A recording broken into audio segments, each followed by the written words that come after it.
जैसे ही मेरी ओवन में अपना हाथ डालती है तो उसे एक डरावना चेहरा दिखाई देता है। एक ऐसा चेहरा जो मेरी को लगातार देख रहा था, वो उससे बात करना चाहता था। एक ऐसा चेहरा जो कई महीनों पहले एक प्लेन क्रैश में मारा जा चुका था, वो अचानक मेरी के सामने था। मेरी इतना डर जाती है कि डर के मारे उसकी आवाज तक नहीं निकल पाती है, लेकिन इसके बाद जो होता है वो सबके रोंगटे खड़े कर देता है।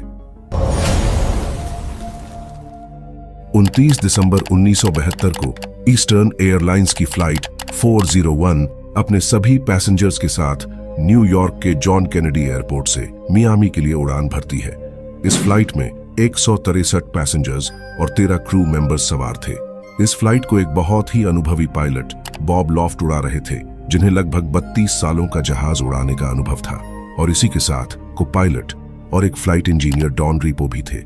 अपनी उड़ान के कुछ समय तक सब कुछ सही चल रहा था और जहाज फ्लोरिडा से बस कुछ ही दूरी पर था।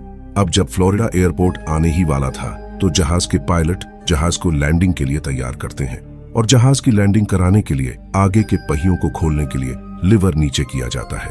जैसे ही लैंडिंग के लिए लिवर नीचे करके आगे के पहियों को खोला जाता है तो जहाज में एक इंडिकेशन आ जाता है, लेकिन इस जहाज में जैसे ही लिवर नीचे किया जाता है तो किसी भी तरह का कोई भी इंडिकेशन नहीं मिलता है, जिसे देखकर सब हैरान हो जाते हैं, क्योंकि इंडिकेशन ना मिलने का मतलब है कि जहाज के आगे के पहिए अभी तक नहीं खुले हैं, और अगर वो नहीं खुले तो जहाज क्रैश कर सकता है और सभी मारे जा सकते हैं। इसके बाद पायलट खुद इस लिवर को सही करने की कोशिश करते हैं। वो खुद से लिवर को ऊपर और नीचे करने की कोशिश करते हैं ताकि कैसे भी करके इंडिकेशन मिले और आगे के पहियों को खोला जा सके, लेकिन तब भी कोई इंडिकेशन नहीं मिलता है। इन सब के बावजूद जहाज लगातार नीचे जा रहा था।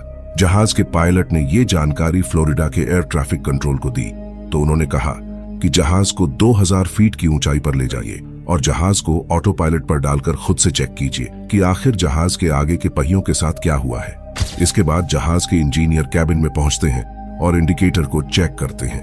उन्हें लगा कि शायद इंडिकेटर ही खराब होगा, जिसकी वजह से वो पूरा इंडिकेटर ही दोबारा चेक करते हैं, लेकिन इंडिकेटर बिल्कुल सही सलामत था, इसमें कोई भी गड़बड़ी नहीं थी।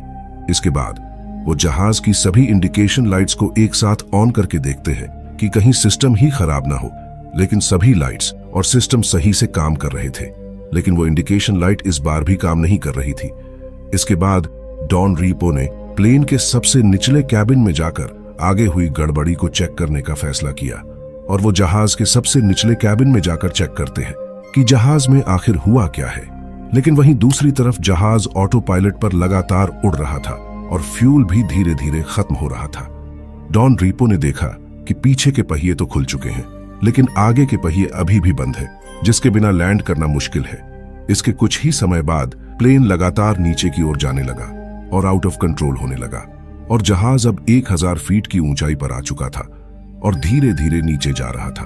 पायलट जहाज को बचाने की पूरी कोशिश करते हैं, लेकिन उनकी ये कोशिश बेकार जाती है और वो भी जहाज को नहीं बचा पाते हैं, और जहाज जमीन से टकराकर बुरी तरह क्रैश हो जाता है। ये जहाज इतनी बुरी तरह से क्रैश हुआ कि इस जहाज में 101 लोग तुरंत ही मारे गए। इस भयानक क्रैश का अंदाजा आप इसी बात से लगा सकते हो कि ये जहाज लगभग 350 किलोमीटर प्रति घंटे की स्पीड से जमीन से टकराया था, जिससे मरने वाले 101 लोगों में से बहुत से लोगों की लाशें तक नहीं मिली, लेकिन 75 लोगों को जिंदा बचा लिया गया। जहाज का मलबा एयरपोर्ट से करीब 30 किलोमीटर दूर जाकर मिला। लेकिन अब इस कहानी में एक ऐसा ट्विस्ट आता है जिसके बारे में आप सोच भी नहीं सकते। इस जहाज के क्रैश होने के कुछ समय बाद एक दूसरी ईस्टर्न एयरलाइन की जहाज फ्लाइट ट्राई स्टार 318 भी न्यूयॉर्क से मियामी के लिए रवाना होती है। उड़ान के बाद जहाज की एयर होस्टेस मैरी सभी पैसेंजर्स का ध्यान रखते हुए फूड स्टोरेज की तरफ जाने लगती है, लेकिन जैसे ही वो ओवन से खाना निकालने के लिए अपना हाथ आगे करती है तो उसे एक डरावना चेहरा ओवन में दिखाई देता है, जिसकी आंखें हिल रही होती हैं, और वो लगातार मैरी को ही देख रहा था। जब मैरी ने ये सब देखा तो वो डर गई। ये देखकर मैरी चिल्लाना चाहती थी, लेकिन डर के मारे उसकी आवाज तक नहीं निकली। शुरू में उसे लगा कि ये उसका वहम है, लेकिन जब उसने दोबारा ओवन खोला तो वही डरावना चेहरा दोबारा उसके सामने आ गया और कुछ कहने की कोशिश करने लगा। इसे देखकर मैरी डर गई और वो चिल्लाते हुए कैप्टन के कैबिन में भागी। वहां जाकर जब उसने कैप्टन को ये सब बताया तो उन्हें लगा कि ये सब उसका कोई वहम होगा। जिसके बाद कैप्टन जब वहां पहुंचा तो वो भी हैरान हो गया था।